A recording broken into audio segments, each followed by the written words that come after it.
Zdravím všetkých, moje meno je Kristína a som lektorka v organizácii Ženský algoritmus. A dneska si pozrieme jednu aktivitku zo stránky studio.code.org.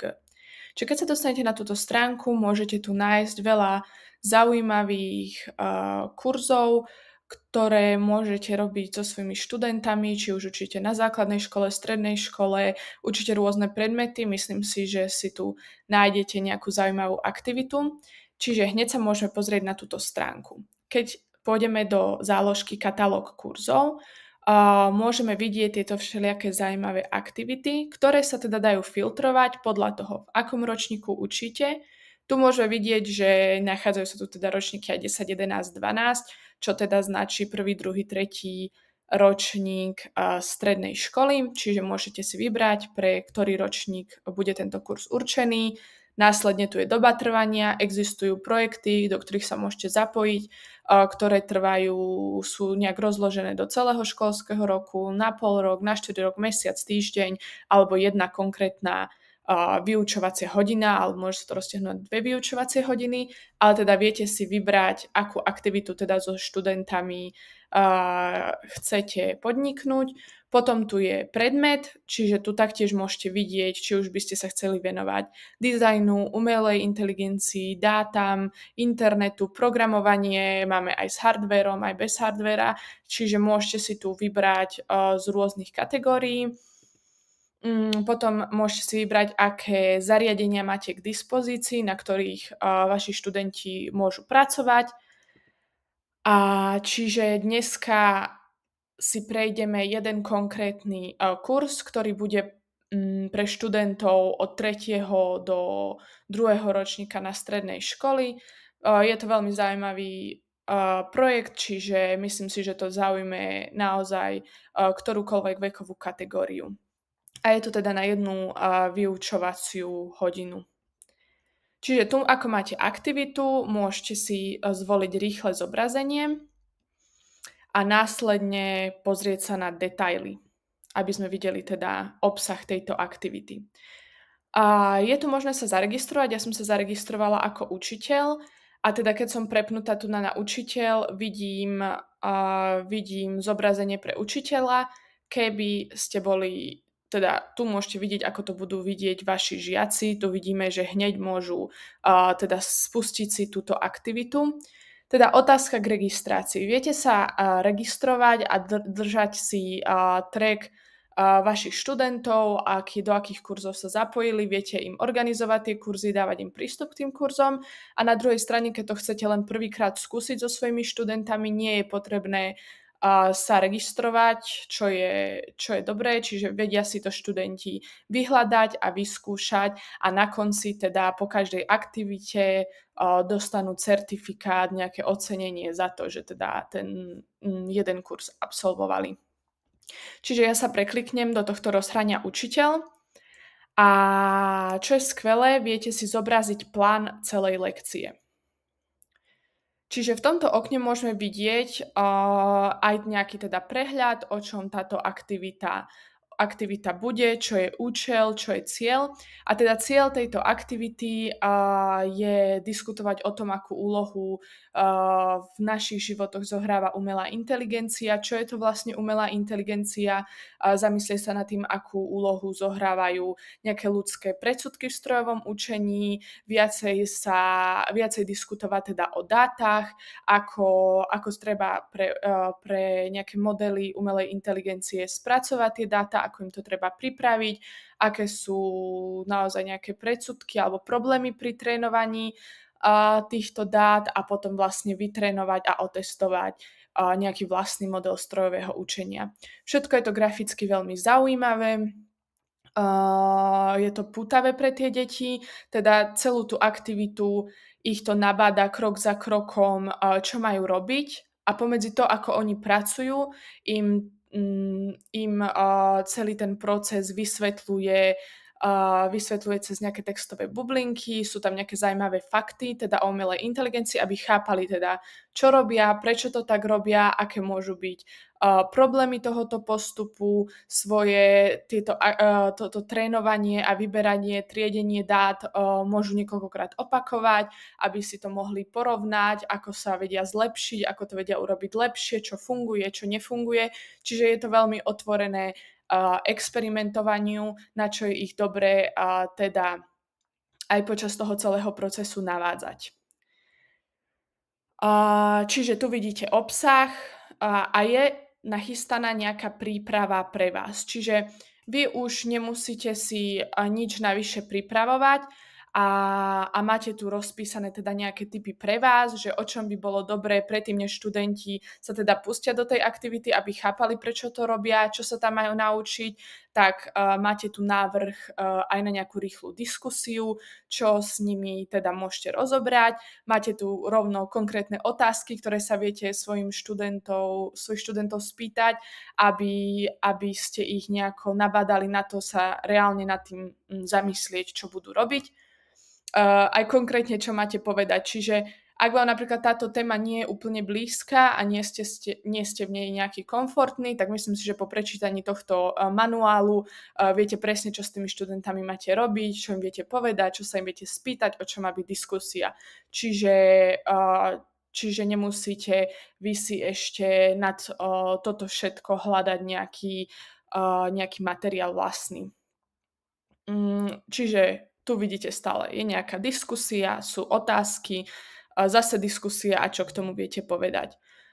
Tu začína konkrétna tá aktivitka. Ešte tu vidíte, že povie vám, že môžete spustiť úvodné video. Tam si to ukážeme, ide to krok po kroku. Čiže viete si pustiť video. Videá sú po anglicky, ale čo je super teda, je to so slovenskými titulkami, aj to potom, čo im bude rozprávať počas toho, ako oni budú pracovať na tom kurze, tak bude to všetko písať v slovenčine. Čiže buď môžete, ak ste na nejakom bilingválnom gymnáziu, škole, môžete ich nechať to robiť aj v angličtine, ale teda je možné sa prepnúť aj do slovenčiny.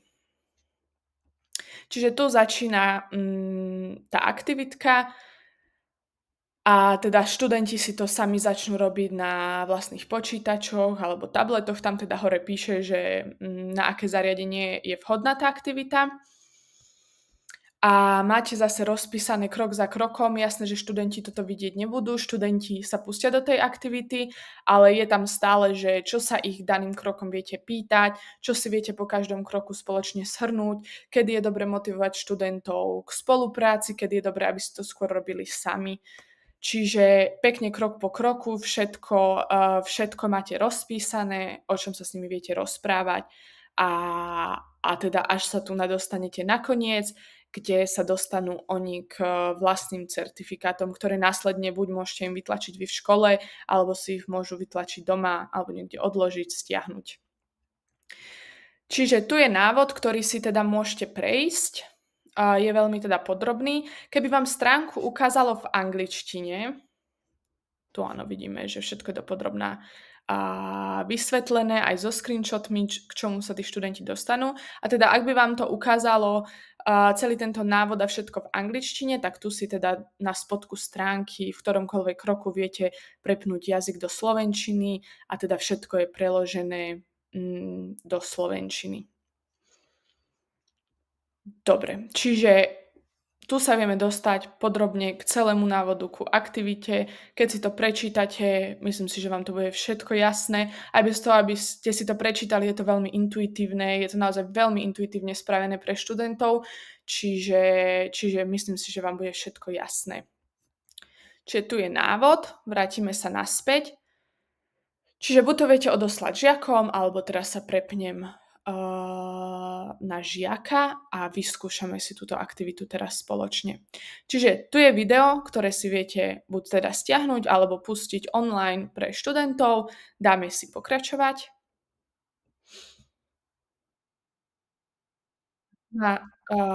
Tu začína aktivita.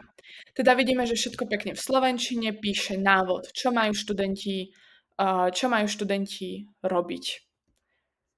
Čiže žiak sa nestratí, keď si to bude sám teda čítať. Je super, že naozaj počas toho, ako si tú aktivitu robia, tak ich, vyučujú zaujímavé fakty, cez tieto bublinky s textom, čiže im vysvetlí, trošku priblíži aj tú technológiu. A čo je zaujímavé, akože spojili to, že umelá inteligencia akože čistí oceán, čiže rozoberá sa tam aj environmentálna téma, čiže sú tam nejaké zaujímavé fakty o odpade v moriach, čiže nenaučia sa len o umelej inteligencii, ale naučia sa popri tom aj ďalšie zaujímavé fakty o nejakej environmentalistike, o čistení oceánov, o tom, ako odpadky znečisťujú oceány a moria. Čiže naozaj to využili, aby sa študent naučil čo najviac zaujímavou formou. Čiže je tu nejaký popis, cez ktorý musí študent prejsť.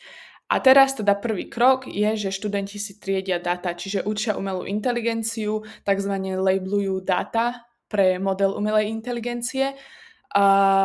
Teda či to je ryba, alebo to nie je ryba. Aby keď to nie je ryba, to umelá inteligencia vedela odstrániť z oceánu. Čiže označujeme si, je to ryba, nie je to ryba, nie je to ryba, je to ryba. A tu, ako vravím, sú tie teda nejaké zaujímavé fakty počas toho. Mm, Čiže stále nás to navádza, čo máme robiť. Ryba, nie ryba, ryba, nie ryba, nie ryba, nie ryba. A je teda na nás, tu nám hore píše, koľko dát sme umelej inteligencii poskytli, ktoré sú nejako označené, ktoré teda majú svoj label. A je na nás, kedy teda toto testovanie ukončíme. Čiže mohli by sme to ukončiť aj rovno teraz a môžu si aj toto študenti poskúšať, že viackrát to skúsia natrénovať tento model umelej inteligencie a zistia, hej, že keď je viacej dát, je presnejší môj model, keď mu poskytne menej dát, je menej presný. Môžu sa skúsiť pomýliť v trénovaní a tak ďalej, čiže vedia tiež experimentovať s rôznymi prístupmi. Teraz dáme teda pokračovať, máme 11 dát, to je dosť málo, ale môžeme to teraz ukončiť. A teraz náš model umelej inteligencii sa vytrénoval na základe dát, ktoré sme mu poskytli. A teraz uvidíme, že či vie dobre identifikovať, či to je ryba alebo odpad.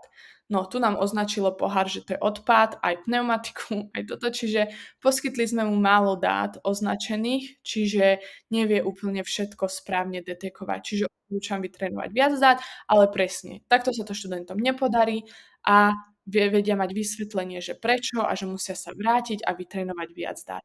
Čiže dáme pokračovať. Toto sú predmety, ktoré teda AI na základe nášho tréningu označili za ryby. Vidíme, že tu máme ešte veľa odpadu, čiže vieme dať tu nahneď, že trénovať ďalej. Si dáme pokračovať. Tu na teda stále máme tie inštrukcie.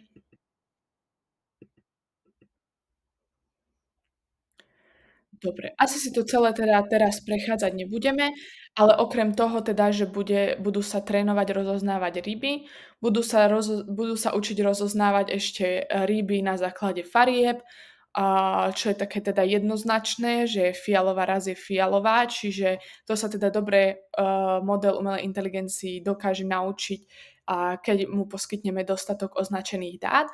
A potom vyzve študentov, aby naučili model označiť ryby s nejakou emóciou, čiže nejaké desivé ryby, šťastné ryby, hladné ryby a tak ďalej, čo není úplne jednoznačné. Čiže tam sa naučia to, že teda umelá inteligencia nie je dobrá používať na také skreslené hodnoty, že určujú emócie. Každý človek inak označí emóciu. Čiže mohli by si napríklad celá trieda dať, že natrénujú si to teda na rybách, ktoré sú hladné a tým, že ako každý študent inak označí, že táto ryba pre mňa vyzerá, že je hladná, táto nevyzerá, že je hladná, tak aj ten model umelej inteligencie iné ryby označí za hladné jedného žiaka ako druhého žiaka, lebo sme mu poskytli úplne iné dáta podľa toho, ako ten konkrétny študent subjektívne označil, ktorá ryba na neho na neho pôsobí hladno a teda takto isto cez tieto bublinky tento celý proces im bude vysvetlený, že OK, tvoj model bol vytrénovaný na základe toho, ako ty si subjektívne označil túto konkrétnu emóciu, čiže nemusí to byť objektívne dobre natrénovaný model a tiež rozoberú viac do hĺbky teda tie konkrétne dáta. Čiže takto to vyzerá, čiže poskúšajú si tam identifikovať potom konkrétne ryby, teda podľa farie, podľa výrazu, podľa očí sa naučí identifikovať konkrétne ryby, a teda cieľom je teda vyčistiť oceán od odpadov a potom zistíme, že vlastne ale v oceáne nie sú len ryby, hej, to je zase, že rozmýšľali sme, že chceme rozlíšiť odpadky od rýb, ale v mori žijú aj iné tvory ako ryby, rôzne medúzy, korytnačky a tak ďalej. Čiže v procese ďalej zistia, že OK, nerozmýšľali sme úplne ideálne, čo sa stáva pri trénovaní umelej inteligencie, že v nejakom kroku nám dojde, že musíme tam zahrnúť aj iné možnosti. Čiže zistili sme, že ako odpadky nám možno dávala aj korytnačky a medúzy, lebo to nám neidentifikovalo ako rybu, čiže musíme začať triediť na to, čo v oceáne má byť, to, čo v oceáne nemá byť. Čiže zase nejako študenti musia sa zamyslieť nad tým, že sú rôzne možnosti nielen označovať ryby a teda budú triediť, čo sa v oceáne nachádza, čo sa v oceáne nenachádza. Čiže naozaj tento konkrétny kurz napadá žiakov rozmýšľať nad dátami, snažia sa prísť na to, že ako rôzne sa dá teda riešiť problém. Že náš problém je očistiť oceán od odpadkov, akým rôznym problémom teda, na aké problémy vieme natrafiť, aby sme naozaj vybudovali dobrý model, ktorému sa to podarí, čiže sú donútení nejak rozmýšľať nad tematikou, naučia sa teda, že je potrebné poskytnúť modelu olejblované dáta, že je modelu potrebné dodať dostatočne veľa dát, aby model fungoval a teda o nejakom skreslení dát môžete pouvažovať. Čiže toto je aktivitka, týmto všetkým prejdú, dá sa aktivitou prejsť rýchlo, že preklikať, ale dá sa tam presne na novo stále trénovať model, aby naozaj vedeli dôjsť k dobrým výsledkom a odporúčam si teda prečítať celý ten postup pre učiteľa, aby ste vedeli, že v ktorom kroku, hej, je to rozdelené na tieto rôzne kroky, ako aj tu viete vidieť, že sme na 3. kroku a ku každému kroku viete študentom dať nejaké intro, viete dať ku každému kroku nejakú diskusiu a nejaké otázky na nich, vedia si svoje výsledky medzi sebou porovnávať, vidieť, koho model je ako úspešný, čiže je to veľmi dobrá interaktívna aktivitka, ako študentom predstaviť teda umelú inteligenciu a dáta.